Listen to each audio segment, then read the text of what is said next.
गुरु ब्रह्मा गुरु विष्णु गुरुदेवो महेश्वरः गुरु साक्षात् परम ब्रह्म तस्मै श्री गुरुवे नमः।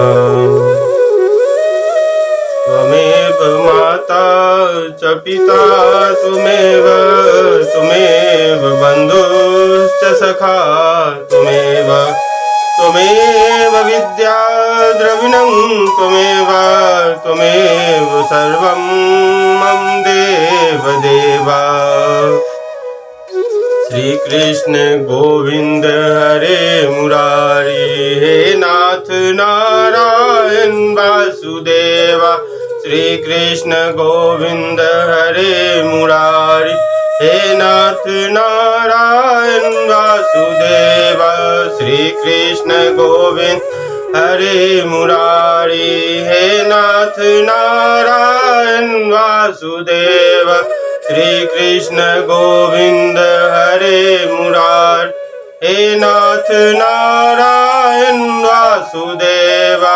श्री कृष्ण गोविंद हरे मुरारी हे नाथ नारायण वासुदेवा। ओम तत्सत। श्रीमद् भागवत महापुराण तृतीय स्कंध अथ प्रथमोध्याय। उद्धव और विदुर की भेंट। अभी आप इससे पहले स्कंद 1, स्कंद 2 और भागवत महापुराण का महात्म्य सुना है।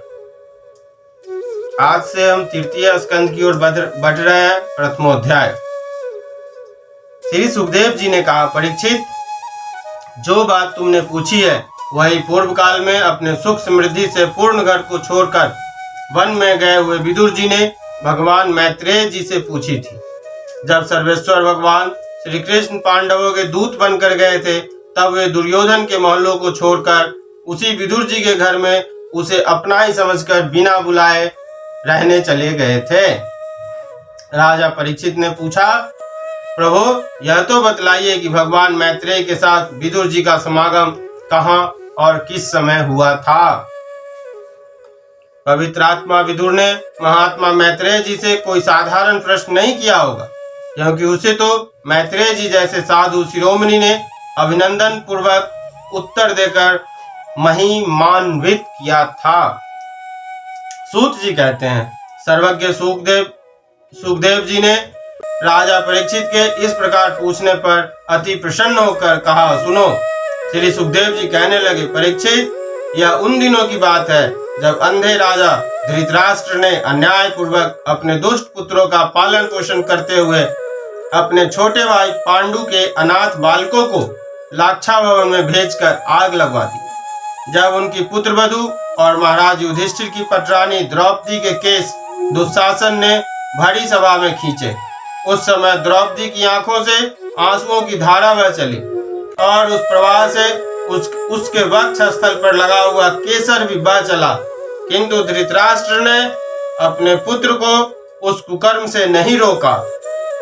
दुर्योधन ने सत्यपरायण और भोले भाले युधिष्ठिर का राज्य जुए में अन्याय से जीत लिया और उन्हें वन में निकाल दिया, किंतु वन से लौटने पर प्रतिज्ञा अनुसार जब उन्होंने अपना न्यायोचित पैतृक भाग मांगा, तब भी मोहवश उन्होंने उन अजातशत्रु युधिष्ठिर को उनका हिस्सा नहीं दिया।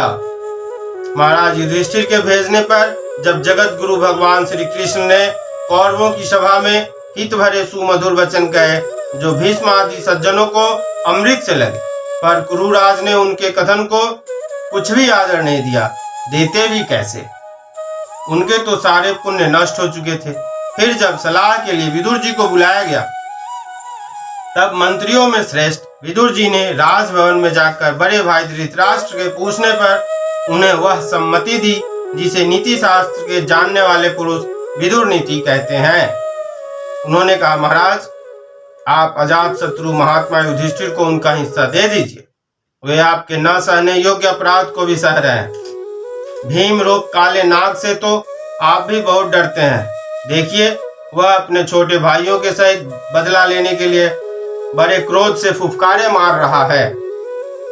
आपको पता नहीं, भगवान श्री कृष्ण ने पांडवों को अपना लिया है।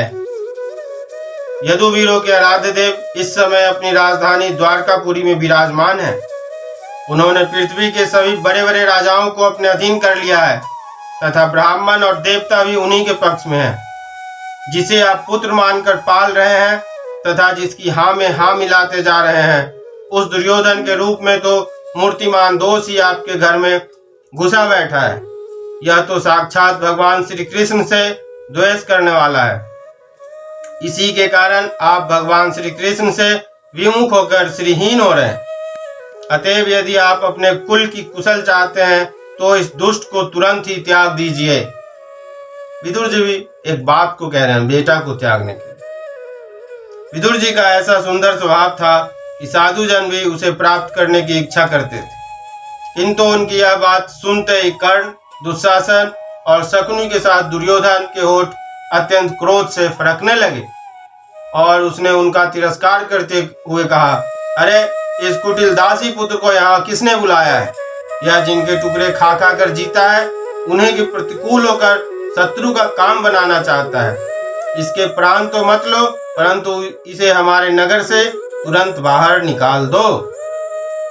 भाई के सामने ही कानों में बाण के समान लगने वाले इन अत्यंत कठोर वचनों से मर्माहत होकर भी विदुर जी ने कुछ बुरा न माना और भगवान की माया को प्रबल समझकर अपना धनुष राजद्वार पर रख वे हस्तिनापुर से चल दिए। कौरवों को विदुर जैसे महात्मा बड़े पुण्य से प्राप्त हुए थे। वे हस्तिनापुर से चलकर पुण्य करने की इच्छा से भूमंडल में तीर्थपात भगवान के क्षेत्रों में विचरने लगे, जहाँ श्री हरि, ब्रह्मा, रुद्र, अनंत आदि अनेकों मूर्तियों के रूप में विराजमान है।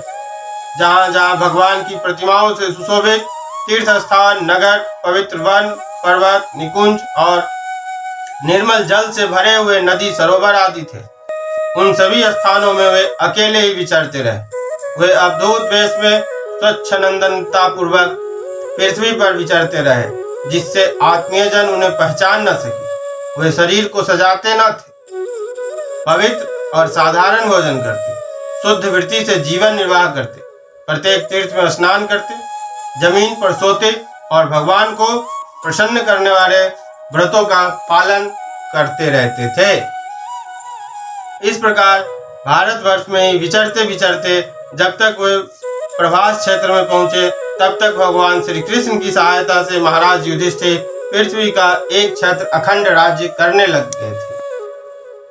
वहां उन्होंने अपने कौरव बंधुओं के विनाश का समाचार सुना, जो आपस की कलह के कारण परस्पर लड़ भिड़ कर उसी प्रकार नष्ट हो गए थे, जैसे अपने ही रगड़ से उत्पन्न हुई आग से बांसों का सारा जंगल जल के राख हो जाता है। यह सुनकर वे शोक करते हुए चुपचाप सरस्वती के तीर पर आए। वहां उन्होंने त्रित, उष्णा, मनु, पृथु, अग्नि, आसित, वायु, सुदास, गौ, गृह और श्राद्ध देव के नाम से प्रसिद्ध 11 तीर्थों का सेवन किया। इनके सिवा पृथ्वी में ब्राह्मण और देवताओं के स्थापित किए हुए जो भगवान विष्णु के और भी अनेकों मंदिर थे, जिनके शिखरों पर भगवान के प्रधान आयुध चक्र के चिन्ह थे और जिनके दर्शन मात्र से श्री कृष्ण का स्मरण हो आता था, उनका भी सेवन किया। वहां से चलकर वे धन धान्यपूर्ण सौराष्ट्र, सौवीर, मत्स्य और कुरुजांगल आदि देशों में होते हुए जब कुछ दिनों में यमुना तट पर पहुंचे, तब वहां उन्होंने परम भागवत उद्धव जी का दर्शन किया। वे भगवान श्री कृष्ण के प्रख्यात सेवक और अत्यंत शांत स्वभाव थे। उद्धव जी के बारे में बताया गया, वे पहले बृहस्पति जी के शिष्य रह चुके हैं। विदुर जी ने उन्हें देखकर प्रेम से गाढ़ आलिंगन किया और उनसे अपने आराध्य भगवान श्री कृष्ण और उनके आश्रित अपने स्वजनों का कुशल समाचार पूछा। विदुर जी कहने लगे, उद्धव जी, पुराण पुरुष बलराम जी और श्री कृष्ण ने अपने ही नाभि कमल से उत्पन्न हुए ब्रह्मा जी की प्रार्थना से इस जगत में अवतार लिया है। वे पृथ्वी का भार उतारकर सबको आनंद देते हुए अब श्री वसुदेव जी के घर कुशल से रह रहे हैं।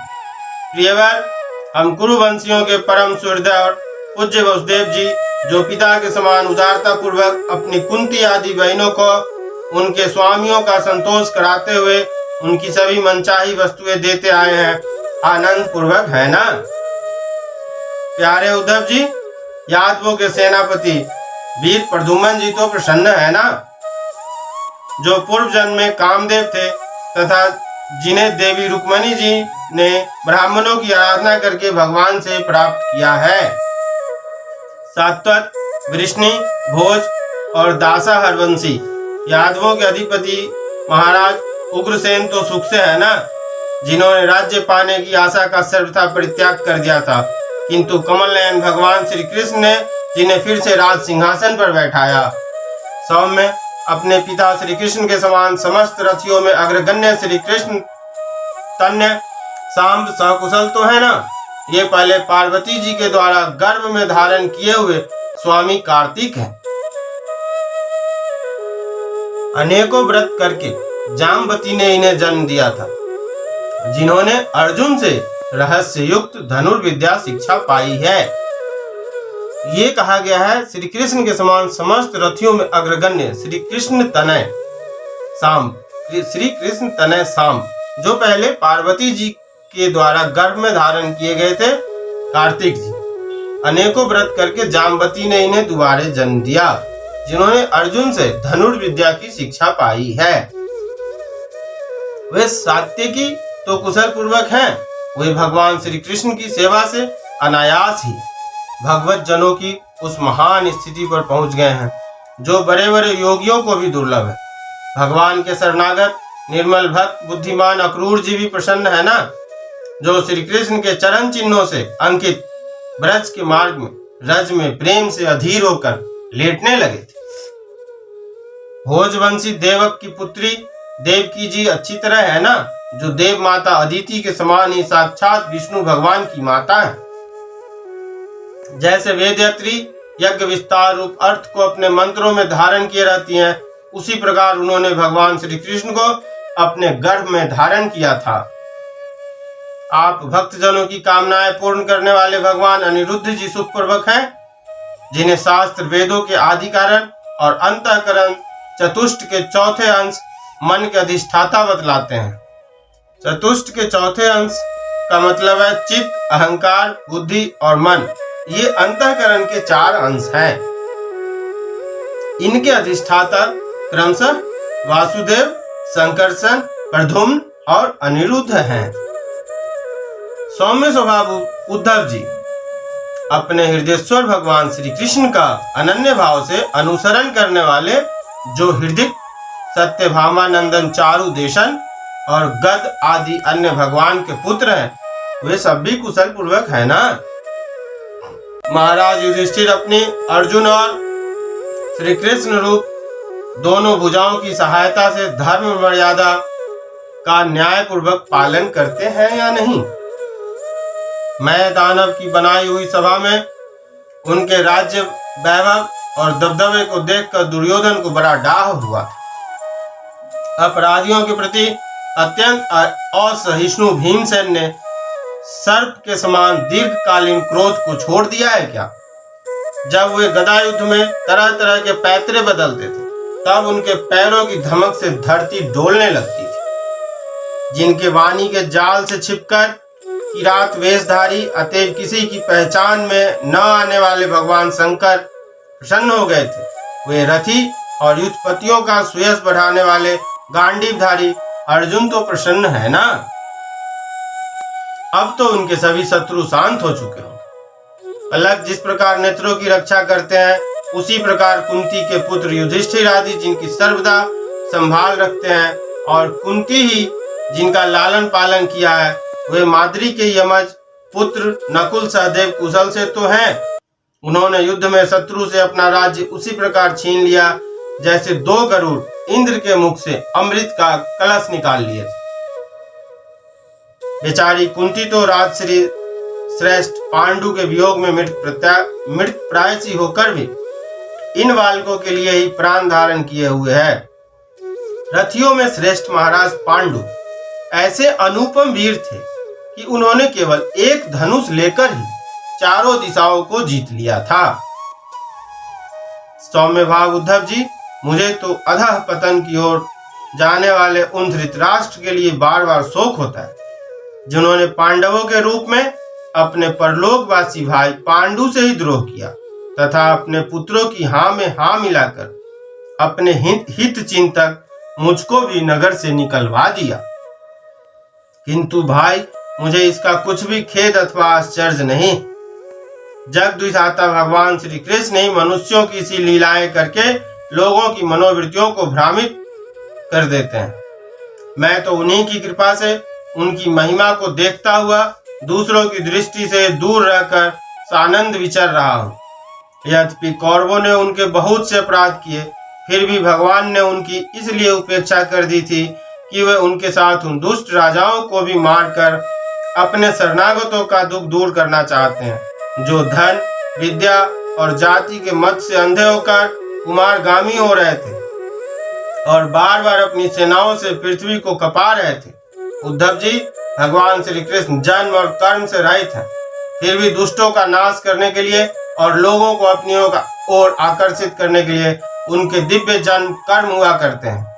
नहीं तो भगवान की तो बात ही क्या, दूसरे जो लोग गुणों से पार हो गए हैं, उनमें भी ऐसा कौन है जो इस कर्माधीन देह के बंधन में पड़ना चाहेगा। अतः मित्र, जिन्होंने अजन्मा होकर भी अपने शरण में आए हुए समस्त लोकपाल और आज्ञाकारी भक्तों का प्रिय करने के लिए यदुकुल में जन्म लिया है, उन पवित्र कृति श्री हरि की बात सुनाओ। इति श्रीमद् भागवते महापुराणे पारमहंस्यां संहितायां तृतीय स्कंधे विदुर संवादो प्रथमो अध्याय। तो अभी आपने तृतीय स्कंद का प्रथम अध्याय सुना, जिसमें उद्धव जी और विदुर जी की बातें हो रही थी। अब अभी तक सिर्फ विदुर जी उद्धव जी से सवाल किए। अब आज कल तृतीय स्कंद के द्वितीय अध्याय में आप सुनेंगे उद्धव जी द्वारा भगवान की बाल लीलाओं का वर्णन, जो हम कल सुनाएंगे। एक आप लोगों से रिक्वेस्ट है, जो अगर आप सुनते हैं तो पूरा सुनिए, क्योंकि यहाँ मैं जो बता रहा हूँ, पढ़ रहा हूँ, बता रहा हूँ, वो एक एक शब्द भागवत का बता रहा हूँ। मैं कोई शॉर्टकट नहीं अपना रहा। अभी तक आपने जितने भी भागवत सुने होंगे, गीत संगीत से भरे हुए, सारे शॉर्टकट सुनाए जाते हैं। यहाँ पे भागवत में जो भी लिखा हुआ है, मैं आप सबको एक एक शब्द सुना रहा हूँ। इसलिए आज की कथा को अब हम यहीं विराम देते हैं। आप लोग अपना प्यार और स्नेह देते रहिए। धन्यवाद। जय श्री राधे। भागवत भगवान की है आरती, पापियों के पाप को है तारती। ये हमारे ग्रंथ है, मुक्ति पंथ है, पंचम वेद निराला, सब ज्योति जलाने वाला। हरि नाम यही, हरि धाम यही, यही जग मंगल की आरती। पापियों को पाप से है तारती, श्री भागवत भगवान की है आरती। ये शांति गीत पावन पुनीत, पापों को मिटाने वाला, हरि दर्श दिखाने वाला। यह सुख करनी, यह दुख हरनी, श्री मधुसूदन की आरती। पापियों को पाप से है तारती, श्री भागवत भगवान की है आरती। ये मधुर बोल जग फंद खोल, सन्मार्ग दिखाने वाला, बिगड़ी को बनाने वाला। श्री राम यही, घन श्याम यही, यही प्रभु की महिमा की आरती। पापियों को पाप से है तारती, भागवत भगवान की है आरती।